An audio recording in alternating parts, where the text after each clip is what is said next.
Gaming on a mini PC usually sounds like a recipe for disaster. Overheating, terrible frame rates, and wasted money.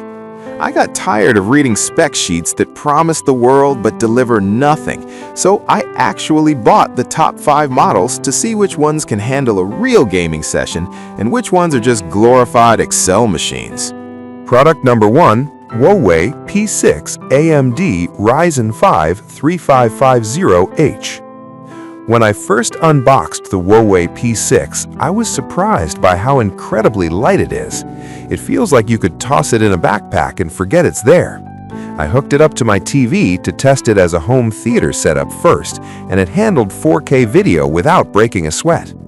For gaming, don't expect to run Cyberpunk on Ultra, but when I loaded up older titles and some emulators, it ran surprisingly smooth thanks to that Ryzen 5 chip.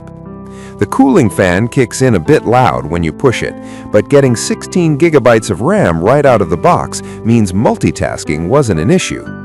If you're looking for a super affordable entry point for retro gaming or a media center that can handle light esports titles, this little guy is a solid place to start.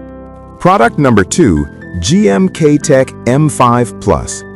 Switching over to the Geekom M5 Plus, the build quality immediately feels a step up.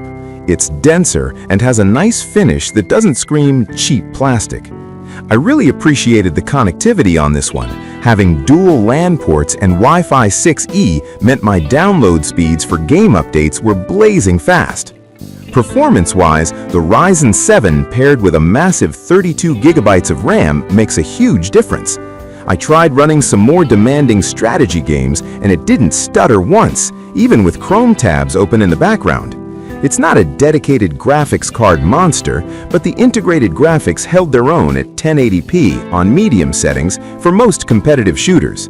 If you need a machine that works hard during the day and plays decent League or Valorant at night, this is the reliable workhorse you want on your desk. Product number 3, Geekom K11 Ryzen 9 8945HS. Now holding the Geekom K11, I could tell this was in a different league. It's got a bit more heft and the ventilation looks serious. That's because it's packing a Ryzen 9 8945HS, which is a beast of a mobile processor. The standout feature for me during testing was the Oculink port. This allows you to connect an external GPU later if you want desktop-level power, which is a rare find.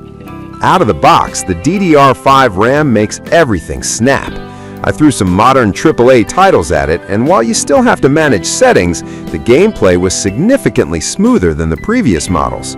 The cooling system actually keeps up, too.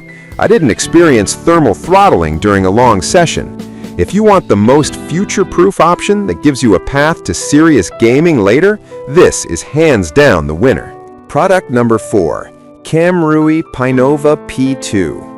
I grabbed the Camrui Pinova P2 to see what the budget end of the spectrum offers these days. It has a unique, sleek look that stands out, fitting nicely in a modern living room setup. It's running a Ryzen 3300U, which is older, so I tempered my expectations before hitting the power button. In my testing, this struggled with heavy 3D gaming, but for indie games like Stardew Valley or Hades, it was flawless. The triple 4K display support is the real killer feature here. I had 3 monitors running for productivity, and it handled the desktop environment perfectly. It's not for the hardcore gamer, but if your budget is super tight and you mostly play casual games or need a streaming box that can do a bit of work, this saves you a ton of cash. Product number 5, Camrui AM21 Ryzen 7 8745HS. Finally, I tested the Camrui AM21. This thing looks aggressive, and it has the specs to back it up. It houses the Radeon 780M graphics, which is widely considered the best integrated graphics you can get right now. I fired up some heavier titles that choked the other PCs, and this one actually made them playable at decent frame rates. The 32 gigabytes of fast DDR5 RAM really helps feed that graphics chip. I also noticed the cooling is excellent. Even after an hour of gaming, the case wasn't burning hot to the touch. It feels like a console replacement in a tiny box. If you want the best possible gaming performance without messing around with external graphics cards or add-ons, this is the one I'd recommend picking up. So there you have it. From budget-friendly emulation boxes to serious powerhouses that can actually run modern games. It really comes down to what you play and how much you want to spend. I've put links to all of these in the description so you can grab the one that fits your setup. Thanks for hanging out, and I'll catch you in the next video.